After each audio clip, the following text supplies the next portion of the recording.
आदाब अर्ज़ है, अस्सलाम वालेकुम।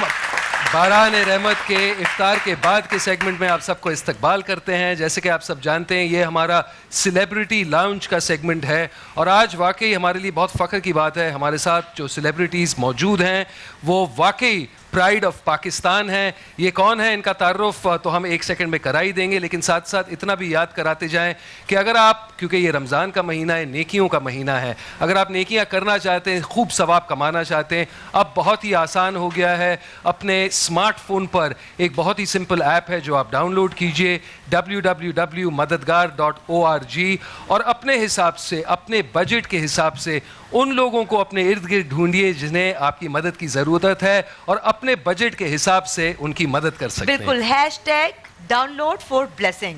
अच्छा, बात हम लोग करेंगे सेलिब्रिटीज़ की, जहाँ पे आप लोगों को पता है कि हमारे पास ये जो 8 और 10 का हमारा जो एक सेगमेंट है, ये सेलिब्रिटी लाउंज होता है और हम कोशिश करते हैं कि आप लोगों के फेवरेट जो एक्टर्स हैं, जो हमारे आर्टिस्ट हैं, जो पर्सनालिटीज़ हैं, जिनसे आप मोहब्बत करते हैं, जिनके बारे में आप लोग जानना चाहते हैं, जब आप उनको स्क्रीन्स पे देखते हैं तो आप कभी कभी ये भी जानना चाहते हैं कि वो अपनी पर्सनल लाइफ में, आम जिंदगी में वो लोग कैसे हैं। तो हम कोशिश करते हैं कि हम आपके फेवरेट एक्टर्स को, आपकी फेवरेट पर्सनैलिटीज़ को बुलाएं। तो ऐसा ही एक नाम आज मेरे पास है, माशाल्लाह से बहुत सारे साल हो गए हैं इनको, कितने अब एग्जैक्ट वर्ड वो डिजिट क्या होगा ये तो वो खुद बताएंगे, हमारी ड्रामा इंडस्ट्री में काम करते हुए। और बहुत पहले इनका एक प्ले जो हिट हुआ था, बचपन में मैं भी देखती थी, लेकिन इनके बारे में मैं ये कह सकती हूँ कि मैं बचपन में देखती थी, वरना लोग बुरा मना जाते हैं कि आप क्यों कह रही हैं कि हम बचपन में देखते थे। तो बहुत खूबसूरत नाम, दिल के बहुत खूबसूरत इंसान, जो ये वो इंसान है, जब मुझे एक प्रॉब्लम एक वक्त में पड़ा था तो मैं, ये वाहिद इंसान है जिसको मैंने फ़ोन किया था कि मेरा ये प्रॉब्लम है, तो इन्होंने यूं मेरा वो प्रॉब्लम हल किया था। उस पर भी हम डिस्कशन करेंगे। सो प्लीज वेलकम, भरपूर तालियों में मैं खड़े होकर इस्तकबाल करना चाहूंगी बहरोज सब्ज़वारी। बहुत शुक्रिया, थैंक यू। आपका बहुत बहुत शुक्रिया बहरोज साहब कि आपने अपना कीमती वक्त निकाला। इतनी शदीद गर्मी चल रही है, रोज़ा खोलने के बाद फ़ौरन आप हमारे सेलिब्रिटी राउंड में शामिल हुए। सबसे पहले तो अस्सलाम वालेकुम और रमज़ान मुबारक सबको। खैर मुबारक, खैर मुबारक। और आज ये एहसास हुआ कि रोज़े के फ़ौरन बाद भाग के आना कितना मुश्किल है। और आप लोग जो मुसलसल काम कर रहे हैं, 4 बजे शुरू होते हैं, फिर 10 बजे तक चलते हैं, तो अल्लाह ताला आपको हिम्मत दे। और ये नाजरीन और हाजरीन, ये महीना ऐसा है कि इसमें ऐसी ताकत, ऐसी क़ुव्वत आ जाती है इंसानों में, बेशक, और ख़ास तौर से मुसलमानों में, बेशक, कि अब मेरे ख्याल से 42 टेम्परेचर था आज था जी। और सब काम भी कर रहे थे माशाल्लाह, और रोज़े भी थे सबके, और गर्म तपती भी जो हवाएं मुंह पे पड़ रही होंगी, कभी कभार पड़ती थी मुंह पे, हालांकि हवा नहीं थी। आज बहरोज साहब, मैंने अपने ड्राइवर को मेरी वाइफ की स्कूल पे भेजा क्योंकि इत्तेफाकन घर की चाबी गाड़ी में रह गई थी। बेचारा गया, वापस आया और कहता है कि सर, बाइक चला रहा था, ऐसे लग रहा था कि कोई थप्पड़ मार रहा था, इतनी गर्म हवा चल रही थी। तो वाकई जो खास तौर पर जो लोग गर्मी में काम करते हैं, काबिल तारीफ। अल्लाह ताला सलामत रखे और उनके रोज़ों को कबूल करे और हमारे रोज़ों को भी। आमीन आमीन आमीन। बहरोज भाई, क्या आजकल आपकी रूटीन चल रही है? रमज़ान है, रोज़े आप माशाल्लाह बिल्कुल रखते हैं, मुझे पता है। उसके साथ, इस रूटीन के साथ साथ काम कैसे मैनेज कर रहे हैं? देखिए, हमेशा यही लोगों की थिंकिंग है कि रोज़ा है तो ज़रा काम हल्का करेंगे, हम आराम ज़्यादा करेंगे, फिर ऐसे रोज़े का कोई फ़ायदा नहीं है। रोज़ा रख के आपको आम जिंदगी में, जैसे अपनी नॉर्मल जिंदगी रूटीन होती है, उससे बेहतर गुजारनी है। बेशक, क्योंकि आप रोजे से, आपने गुस्सा नहीं करना, आपने लोगों का ख्याल करना है, आप में देने का और एक जज्बा बढ़ जाता है। और किसी को एहसास नहीं दिलाना चाहिए कि आप रोजे से हैं। रोजा से कोई ताल्लुक नहीं है इसका। बिल्कुल, रोजा हम अपने रब को मनाने के लिए रख रहे हैं, राजी करने के लिए रख रहे हैं। तो रोजा एक ऐसी खुश नसीबी है मुसलमानों के लिए, नेमत है सर, नेमत है। और अल्लाह करे हम सब रियलाइज़ करें, क्योंकि बहुत से ऐसे लोग, अक्सर यंगस्टर्स में मैंने देखा है कि वो रोज़ा नहीं रखते और एहसास भी नहीं है उन्हें जी। तो बड़ा दुख होता है जी कि वो किस एक ऐसी नेमत से महरूम है। इंशाल्लाह यही उम्मीद है, यही दुआएं कि मैच्योरिटी के साथ वो एहसास भी उन्हें आ जाए। इंशाल्लाह हो जाएगा, क्योंकि मुझे लगता है बहुत से हमारे जो यूथ है वो रखते हैं रोजा, सेट पे रोजे से होते हैं, बिल्कुल सारा दिन काम करते हैं, बिल्कुल। हालांकि 5 बजे के बाद बिल्कुल फारिग हो जाता है, बिल्कुल डाउन होना शुरू हो जाता है, बिल्कुल ड्रेन हो जाता है ना, जाहिर सी बात है। भाई कल मैं बात कर रही थी, कल हमारे साथ जाहिद अहमद थे, तो हम लोग ना जरा यंगस्टर्स की बात भी कर रहे थे कि उनमें वो अदब, वो लिहाज और वो सारी चीज़ें नहीं रही। तो मेरे जहन में कल ये बात आई थी, लेकिन मैं नहीं डिलीवर कर पाई, तो आज इत्तेफाक से मेरे सामने आप बैठे हुए हैं। मैं ये कहना चाह रही थी, कल उन यंगस्टर्स की बदलिहाजी की वजह से और उनके वो इज़्ज़त, वो एहतराम सीनियर्स का नहीं है, कि मैंने शहरोज़ के साथ काम किया है अली। उस बच्चे के अंदर इन्होंने, पता नहीं भाभी ने और इन्होंने, बेरोज़ भाई ने क्या तरबियत कूट के भरी है कि वो बच्चा इस कदर इज्जत करता है अपने जूनियर और सीनियर्स की कि आप उसके आगे बिल्कुल यूं हो जाते हो कि ये, अब मैं इसको क्या कहूँ, माशाल्लाह इतना इज्जत करने वाला बच्चा और रोजेदार परहेजगार वो बच्चा है। जी जी बिल्कुल। अभी और साथ में माशाल्लाह अभी मेरा भी इत्तेफाक हुआ, शहरोज और मैंने साथ काम किया, एक नमाज भी नहीं छोड़ता माशाल्लाह, और साथ में हमने जुमा भी पढ़ा। ये रूटीन होनी चाहिए, ये कोई आम वो खास बात नहीं है, हर मुसलमान के लिए, हर इंसान के लिए ये रूटीन होनी चाहिए कि आप बड़ों की इज्जत करें, छोटों से मोहब्बत करें, नमाज पढ़ें, अल्लाह आपको तौफीक दे, रमज़ान आए रोज़ा रखें, तो ये तो रूटीन होनी चाहिए, इसमें कोई वो है नहीं।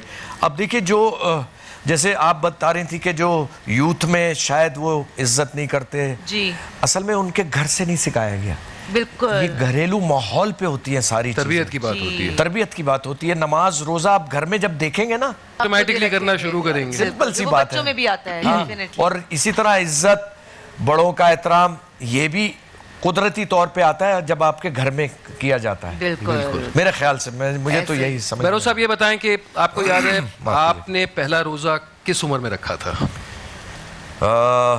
बचपन में शरारती तो थे बहुत, मैं बहुत शरारती था। मेरे जो उस्ताद हैं, असातिज़ा हैं, बहुत से नहीं हैं, कुछ मौजूद हैं, अल्लाह उन्हें ज़िंदगी दे, वो शिकायत ही करते रहते थे मुझसे कि भाई तुम तो बहुत ही शैतान हो, तुम तो बहुत ही शरीर हो। तो वो कुछ था, और पता नहीं, और मैंने इसी बहाने मोहब्बतें बहुत सी बटोरी हैं, और अल्लाह ताला का बड़ा एहसान है कि 50 साल कंप्लीट किए हैं मैंने इस 2018 में अपने शो बिजनेस में। माशाल्लाह, हमारी टीवी इंडस्ट्री में 50 साल कंप्लीट किए हैं। या वाकई काबिले तारीफ, अल्लाह ताला का एहसान है, और मेहनत की है बिल्कुल लग के, और कोशिश की है कि किसी को तकलीफ तो पहुंच ही जाती है, इंसान है हम, कोई फरिश्ते तो है नहीं, गलतियां तो हो ही जाती हैं। हाँ, गलतियां होती हैं, तो मैं हमेशा अगर वो कोई भी देख रहा हो और मुझसे कोई तकलीफ पहुंची तो मैं माजरत कर लेता हूँ ऑन एयर। जी। तो हो सकता है उनके दिल में नरमी आ जाए और माफ कर दे मेरी कोताही को। क्या बात है, बहुत अच्छा। तो सर दोबारा आपसे सवाल पे पहुंचते हैं कि जरूर, किस उम्र पे आपने पहला रोजा रखा?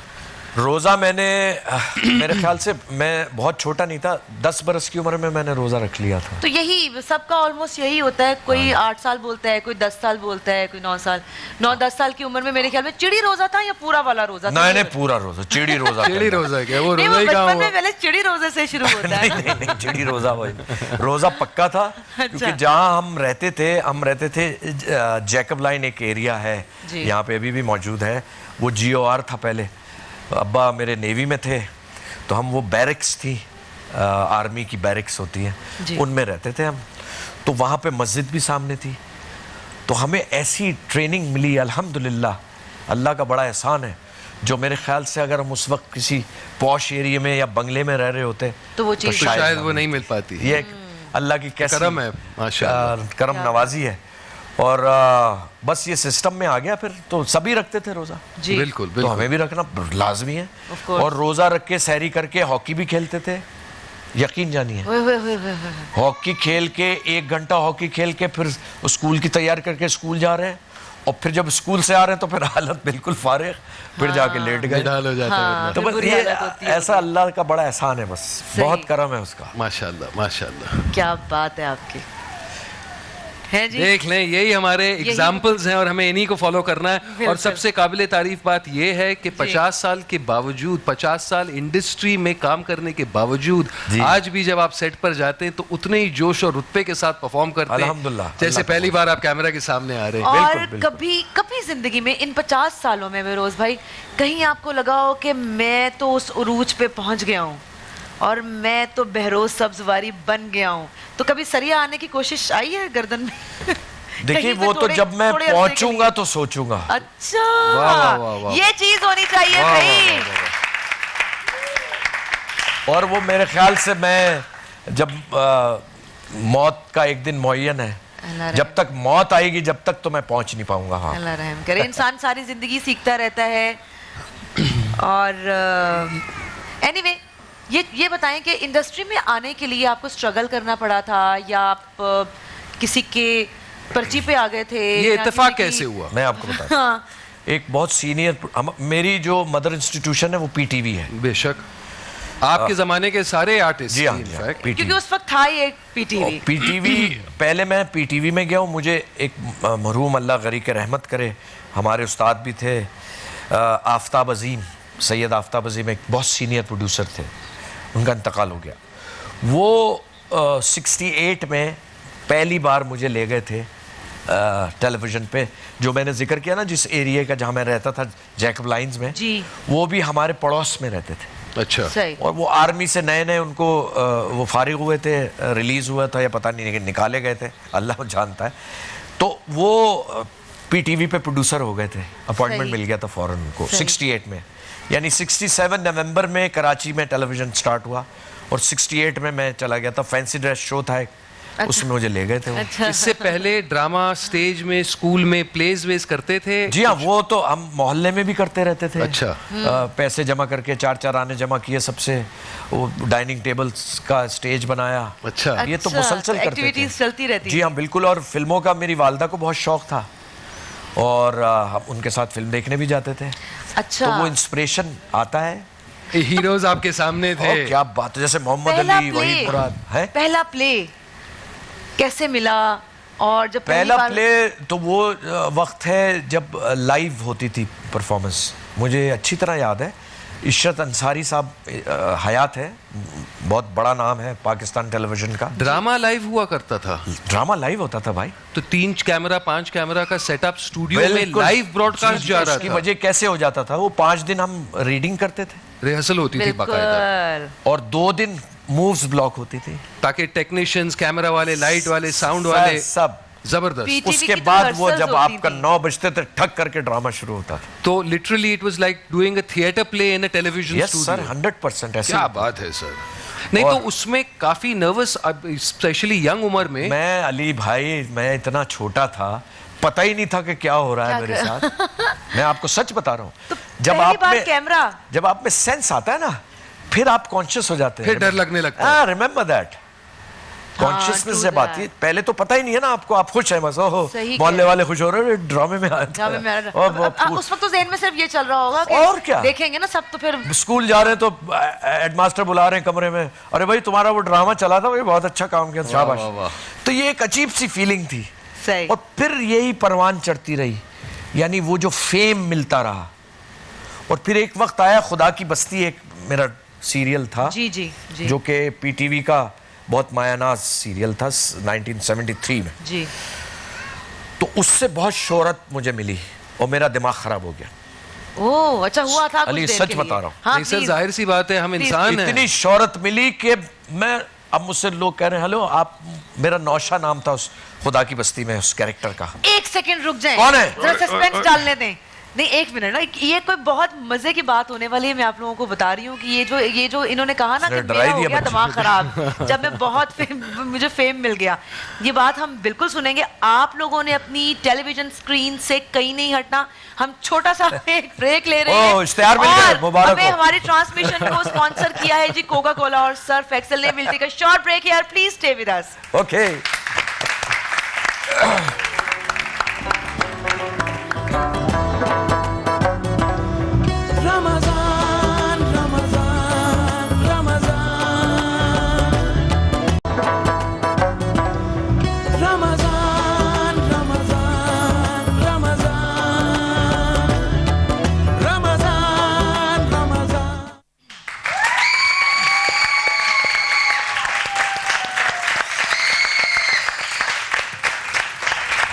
Welcome back. आप आ चुके हैं वापस बाराने रहमत रमज़ान ट्रांसमिशन में, और जैसा कि आप लोग जानते हैं कि हमें स्पॉन्सर किया है कोका कोला और सर्फ एक्सेल ने। और बहरोज़ भाई से तो हम लोग चिट चैट शुरू कर चुके हैं, और बहुत मज़े की एक बात पे मैंने उनको रोका था कि ब्रेक पे जाना है, तो ये बात हम ब्रेक से वापस आके डिस्कस करेंगे, लेकिन बीच में एक धमाका हो गया और वो धमाका डिस्कस करना भी बहुत ज़रूरी है।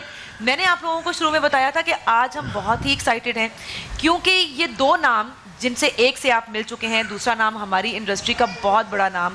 और अगर मैं इनके बारे में ये कहूँ कि हमारी ड्रामा इंडस्ट्री आज तक अगर बची हुई है तो इन दो नामों के अलावा चंद नाम और हैं जिनकी वजह से बची हुई है और चल रही है, तो इसमें कुछ भी गलत नहीं होगा।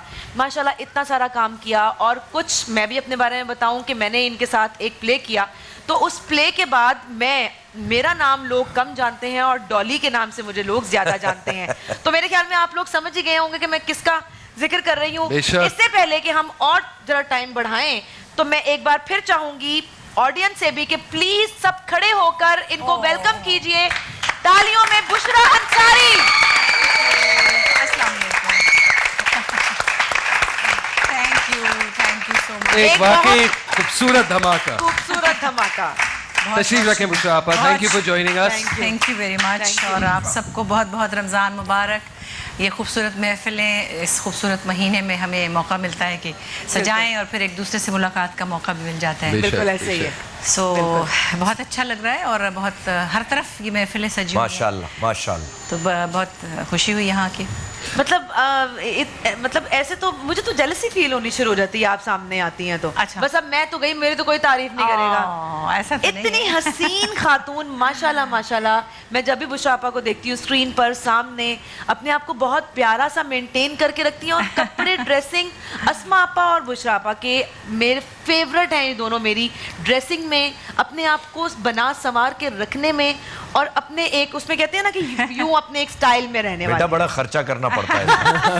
भाई बात यह है कि खर्चा कितना भी हो, आपको एक अपने आप को रखने का अच्छी तरह अच्छे स्टाइल से, जो भी आपका स्टाइल सादा भी कैरी करने का भी एक अपना मजा है। और वो शौक किसी किसी को होता है, किसी को नहीं भी होता। किसी को नहीं होता। मेरी ही बड़ी बेटी है, बस उसको कुछ पूछे ना, वो एक मतलब है फत्तू है, और वो उसको कोई शौक नहीं ड्रेसअप होने का। एक जीन्स पहनी होती है, एक कुर्ता पहना होता है, कभी कभार दिल चाहे तो लिपस्टिक लगानी, 2-3 साल में कभी कभी पेडिक्योर भी करा लेना, 2-3 साल में ना।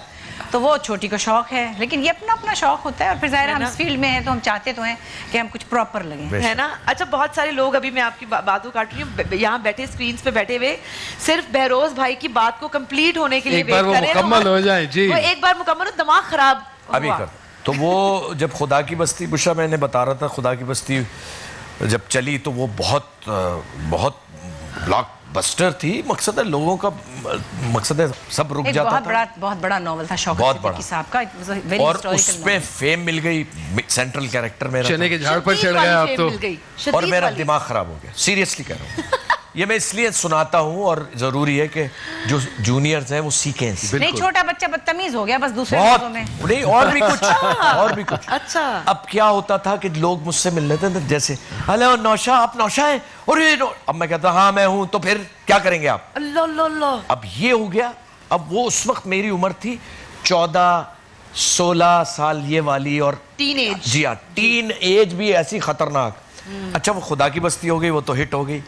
अब काम मिलना कम हो गया, क्योंकि उस एज के रोल कम थे। बिल्कुल, उस किस्म के कैरेक्टर ज्यादा नहीं लिखे जाते थे। एक आध कोई ड्रामा मिल गया, कोई 2 महीने बाद। अच्छा, वो 13 किस्तों की जो सीरियल होता था उसकी बात कुछ 3 महीने की बात सही थी। होए 3 महीने की बात। अच्छा, फिर मुझे मेरी वालदा ने, मरहूमा ने कहा कि बेटा तुम कैसा रवैया है तुम्हारा लोगों से, ये तो बहुत बुरी बात है, अल्लाह मियाँ को पसंद नहीं है ये। उस वक्त मैंने रियलाइज किया, और अल्लाह ताला ने मेरी शायद कबूल हो गई, मेरी माफ़ी कबूल हो गई। और उसके बाद फौरन मुझे एक जबरदस्त प्ले मिला, उसका नाम था मेरा नाम मंगू। वो भी बहुत मशहूर था। और ये सारे लाइव प्लेस थे? नहीं, लाइव रिकॉर्डेड थे तब तक। खुदा की बस्ती भी रिकॉर्डेड थी। अच्छा। 69 तक लाइव होते थे, उसके बाद रिकॉर्डेड 70 के शुरू तक। बुशरा ने भी लाइव किया है, आई एम श्योर। मैंने लाइव गाया है बहुत बचपन में। हाँ, वो मतलब 15-20 मिनट का गाना परी बन के मैं गा रही होती थी, और रिकॉर्डिंग कोई नहीं उसकी। फिर मेरे सामने आया VTR सिस्टम जिसे हम कहते थे। और क्या, इतने बड़े बड़े टेप्स होती थी, बिल्कुल, उस पे रिकॉर्डिंग होती थी। और लेकिन फिर वो रियलाइज हुआ, अल्लाह से माफी मांगी और फिर शोहरत कुछ नहीं बिगाड़ सकी हमारा। अल्हम्दुलिल्लाह। बस फिर अकल आ गई ना। अल्हम्दुलिल्लाह। और ये अच्छी बात है कि बहुत ही कम उम्र में ये अकल आई, इसीलिए आपने अल्लाह की रहमत हुई कि उसने रियलाइज करा दिया, देख भाई तू सब।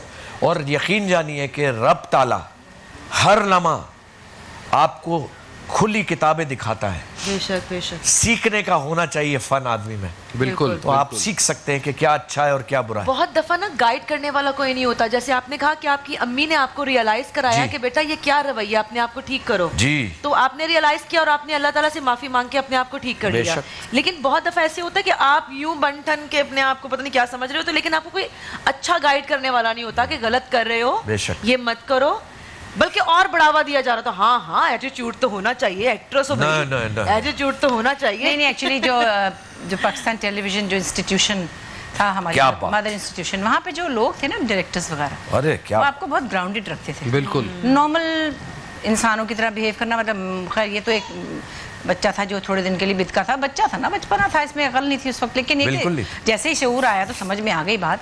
लेकिन हम बच्चे भी थे तो मुझे याद पड़ता है कि एक अंकल थे जो स्टिक ले के साथ चलते थे, और वो मुझे बचपन में गवाते थे। वो नाते हमदे ब्लैक क्लासिकल सब सिखाते थे, और मुझे क्या पता ये मैं क्या कर रही हूँ, बस करे जा रही थी, परी बनी हुई कभी कुछ बनी हुई। लेकिन उनका कोई रोब था, उनकी आंख का इशारा मैं देखती थी। मैं ये बता रही हूँ, हमारे माँ बाप ने हमें उनके हवाले किया था, इजाजत उनकी वजह से मिली थी, और वो कहते थे यहाँ बैठ जाओ, वहां नहीं जाना। हम यूं थे तो हमें वो हमारा ख्याल रखते थे। like दूसरा के बच्चों को कोई कौन ख्याल रखता है। फिर अंकल भूख लगी है, अब 9 साल के बच्चे थे हम, तो अंकल ने कहा बैठो यहाँ, केक मंगवाया फला। कौन ये पेन लेता है इस जमाने में कि किसी के बच्चे की। मैं आपको 2 मिसाल दूंगा। मैं एक प्ले किया कर रहा था, और ड्रामे के लिए जाहिर सी बात है जब आप थिएटर करते हैं तो बहुत डिसिप्लिन की ज़रूरत होती है। एक दिन हम एक शो कर रहे थे और हमारी हीरोइन जो थी वो ज़्यादा लाड कर रही थी, और लाड करते करते सीन ये था कि उसे रोना था। तो डायरेक्टर के पास शाम का वक्त था, सब काम के बाद आते थे रिहर्सल करने की, तो आप जानते हैं कि थिएटर में इतने पैसे तो होते नहीं हैं। जी सर मुझे रोना नहीं आता, मुझे रोना नहीं आता। देखें अब सारी कास्ट वहाँ खड़ी, और सारी कास्ट गर्मी के दिन थे, पक रही थी। उसको बेटी इधर आओ ज़रा, इधर आओ। तो वो गई, जी सर थका रख के एक मुंह पे रखा, देखो कितनी अच्छी तरह रो रही है, देखो जाओ। उसके बाद कभी भी उसने ऐसे नहीं कहा। और दूसरी चीज जो आपने शोहरत की बात की, एंजेलिना जोली के साथ मेरा इत्तेफाक था काम करने का, यहाँ पे एक फिल्म थी। सर मैं इतना कहूंगा कि उन दिनों मेरा भी एक नया नया बच्चा हुआ था और एंजेलिना का भी, तो हम 7 बच्चों की बात कर रहे थे, कौन सा मिल्क पाउडर और क्या और ये और वो, और उस जज्बे से बात। अब जाहिर सी बात है वो एंजेलिना जोली थी, सब तस्वीर खिंचवाना चाहते थे, ये सेल्फी के दौर के पहले की बात थी।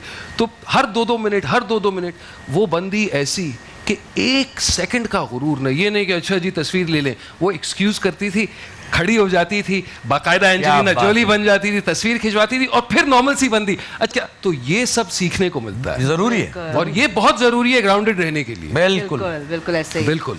और मैं ये समझता हूँ जिनमें एटीट्यूड होता है या जो थोड़ा सा नखरा करते हैं, अंदर से बिल्कुल खाली होते हैं, डरपोक होते हैं। इसीलिए वो नखरा कर रहे होते हैं कि लोगों की जो अटेंशन हासिल करने की अंदर की इनसिक्योरिटी होती है। और एग्जैक्टली बस ये है, वरना कुछ भी नहीं है, बेहतरीन है, फर्स्ट क्लास है, नॉर्मल है। आपकी बात कंप्लीट नहीं हुई थी।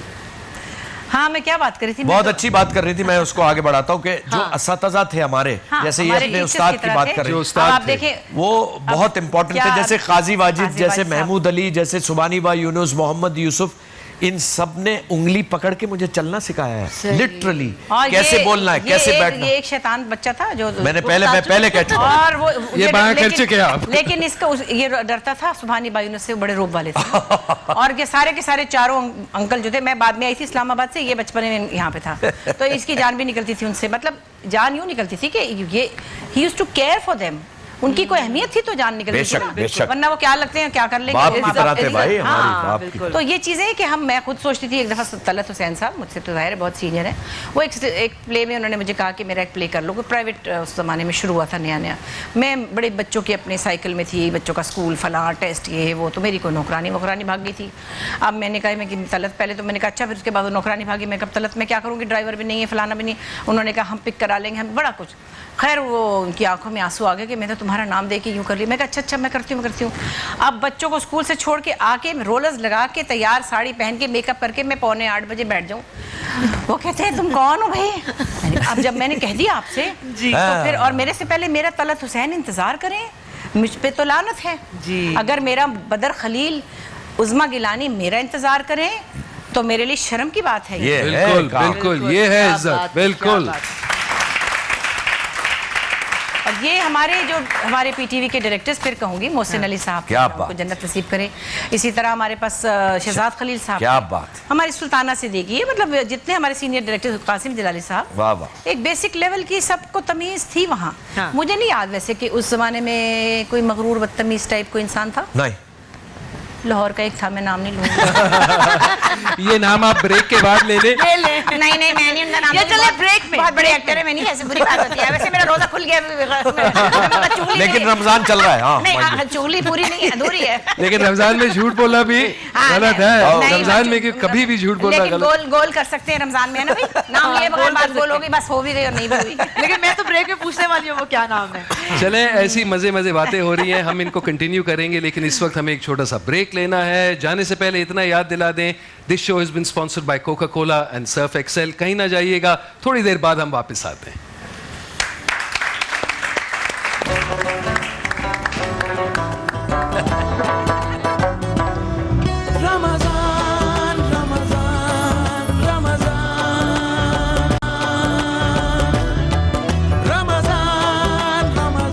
मैं कहा नहीं बकवास है।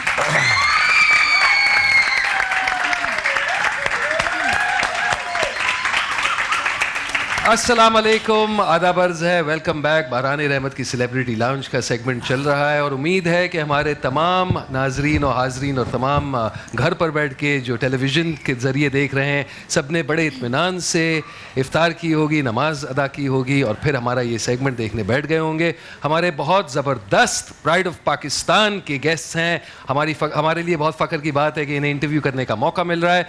क्वेश्चन आंसर्स, बड़े मज़े की बात जारी रखेंगे, लेकिन उससे पहले एक बहुत ही अहम अनाउंसमेंट है, तो मैं दोबारा दोहरा लूं कि जैसे कि आप सब जानते हैं, रमदान का महीना है ही ख्याल का, एहसास का, और इस रमदान आप बन सकते हैं मददगार उन सब के जिनको ज़रूरत है हमारी।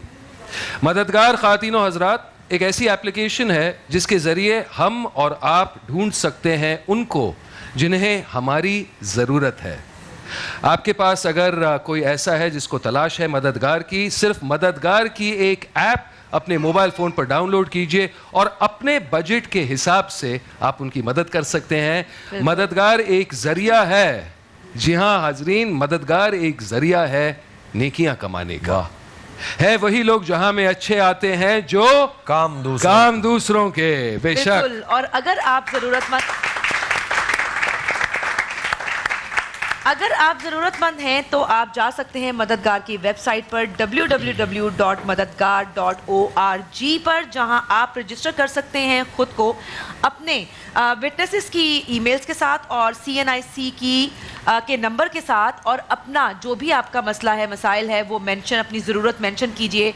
और फिर कोई ना कोई अल्लाह का नेक बंदा होगा, जो वो नेक डोनर होगा, जो आपकी मदद करेगा और आपके मसले मसाइल को हल करने में आपकी मदद करेगा। अगर आप डोनेट करना चाहते हैं तो भी अपने आप को रजिस्टर कीजिए इस वेबसाइट पे, ढूंढें और सिलेक्ट करें कि आप किसकी मदद करना चाहते हैं। इस रमज़ान में सब बनेंगे मददगार, किसी की खुशियों का बाइस बने और कीजिए सबकी मदद। वाह, बहुत अच्छा, ये बहुत अच्छा आइडिया है। माशाल्लाह, बहुत अच्छा आइडिया, बहुत अच्छा इनिशिएटिव है बुशरा आपको। बहुत अच्छा है, कोई शक नहीं। एक चीज मैं भूल गई, #download4blessing। #download4blessing। जी अच्छा जी, बुशरा आपा, आप ब्रेक पे जाने से पहले कोई बात कर रही थी। नहीं, मैंने तो कुछ भी नहीं कहा। कुछ भी नहीं कहा? चले फिर आप हमारे पास तो नहीं, आप किसी लाहौर के प्रोड्यूसर की बात कर रहे हैं। अच्छा, मुझे जब लगा कि ये नहीं कहना चाह रही तो मैं चुप हो गई। नहीं, लाहौर कराची सब एक ही तो है। बेशक, इसमें कोई शक नहीं। हम अलग अलग क्यों कर रहे हैं? पाकिस्तान अलग नहीं कर रहे थे। ये मैं याद करा दूं, ये कह रही थी कि सारे प्रोड्यूसर्स जो हैं बहुत अच्छे हैं। प्रोड्यूसर्स ने एक्टर की बात करी। अच्छा ये पटरी बदल दी है खड़क करके। एक दो लोग थे, मैं नाम नहीं ले सकती। नहीं ठीक है, हर तरह के लोग होते हैं। वो एक दूसरे को क्रिटिसाइज भी करते थे। जैसे मिसाल के तौर पे अब हमारी इतनी दोस्तियां हैं, जिंदगी गुजरी है, पास बैठे हैं, काम भी करते हैं। बिल्कुल। जरा ये उठकर गए और कहा कि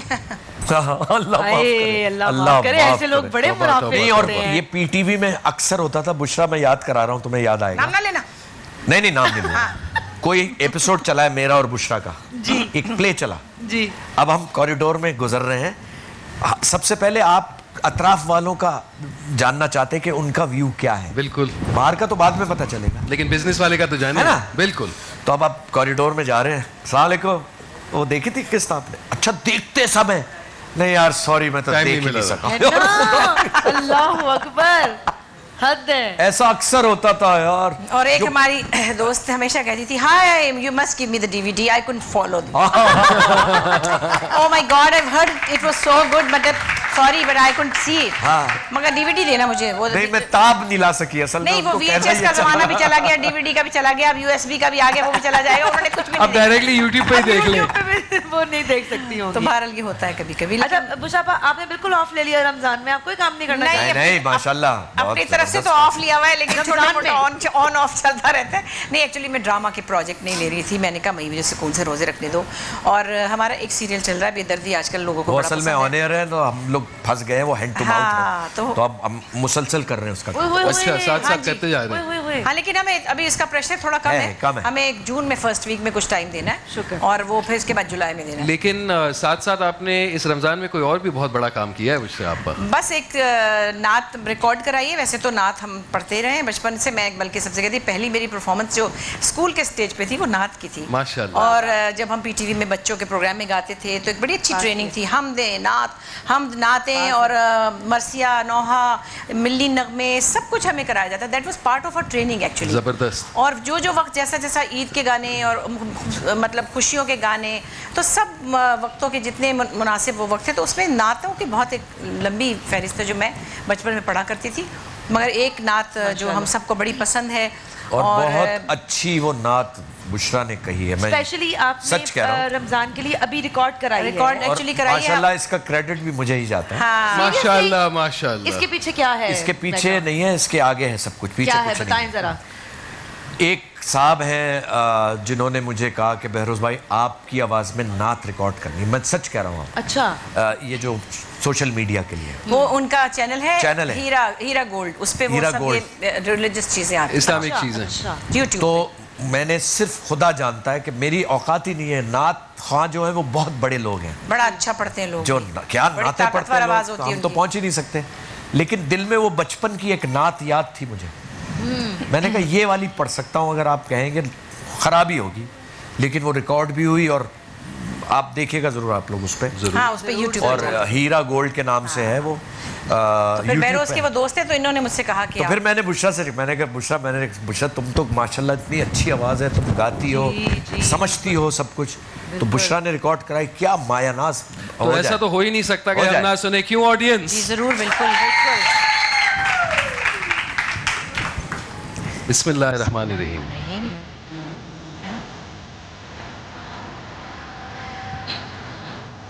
वाह।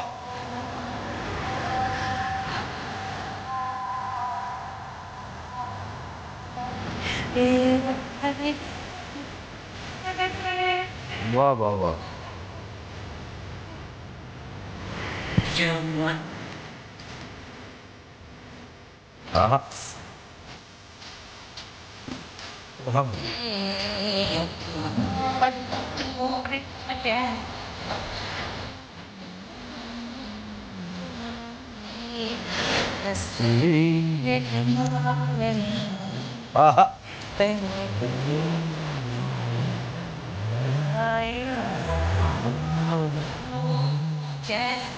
हाँ क्या बात।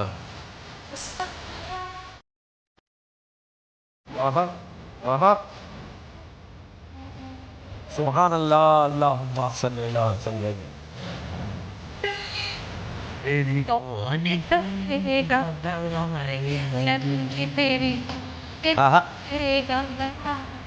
सुभान अल्लाह।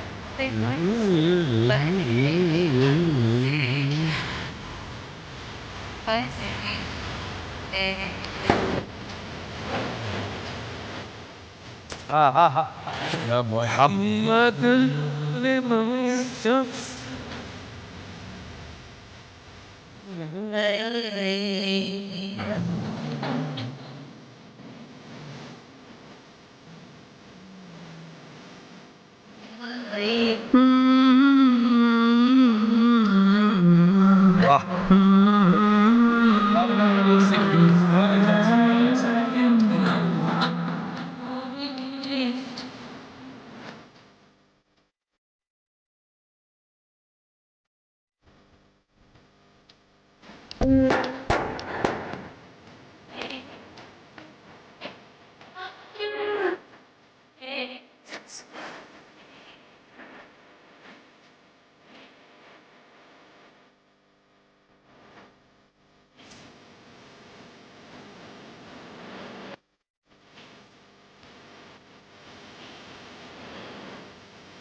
वाह सल्लल्लाहु अलैहि वसल्लम।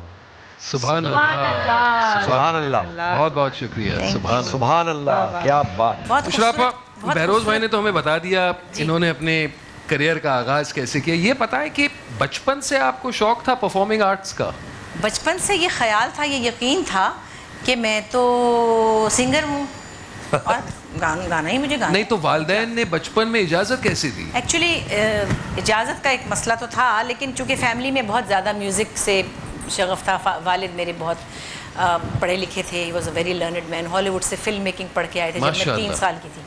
तो ये आर्ट्स तो थी और लिटरेचर से भी उनका बड़ा ताल्लुक था, बड़े आलिम फाजिल आदमी थे और म्यूज़िक का भी इल्म था। उसके अलावा इल्म जफ़र भी था और उसके अलावा जर्नलिज्म भी किया सारी ज़िंदगी। तो वो काफ़ी बुकिश इंसान थे। तो हमारे घर में ये आर्ट्स और कल्चर जो था वो बुरा नहीं समझते थे, लेकिन ये ज़रूर था कि रिस्ट्रिक्शन थी कि ये बाहर नहीं गाना और टीवी पे नहीं गाना। तो मैं ज़रा छोटी थी ना, 9 साल की, तो मुझे इजाज़त मिल गई थी, बड़ी बहनों को नहीं मिली थी। हम सब गाते थे, मेरे भाई भी गाते हैं। अच्छा। तो अम्मी से आवाज़ इनहेरिट की और वालिद को म्यूजिक का बहुत और सिर्फ आवाज ही इनहेरिट नहीं की बल्कि कूट कूट के सारा टैलेंट इनहेरिट किया। Writer, performing artist, singer. Writing मुझे है वो वालिद से मिली माशाल्लाह। अब्बा से, और म्यूजिक का सेंस भी उनसे मिला। उनके क्लासिकल म्यूजिक की हर बात पता थी उनको, जबरदस्त। तो वो पढ़े लिखे भी थे बहुत, और फिर सारी उन्होंने जर्नलिज्म किया, लेकिन उनकी कुछ किताबें फिक्शन भी लिखा उन्होंने।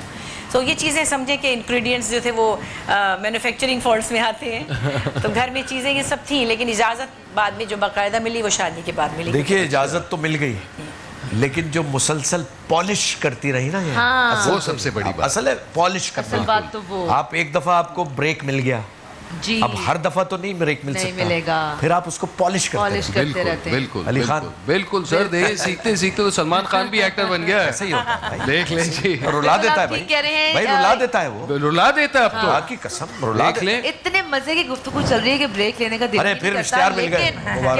क्या करें कुछ नहीं। आप लोगों को पता है अभी ब्रेक से वापस आने के बाद हम कुछ गेम्स करेंगे, लेकिन खबरदार, हमारे जिंदगी में बहुत खिलवाड़ हो चुकी है। नहीं, कुछ उल्टा होने वाला है।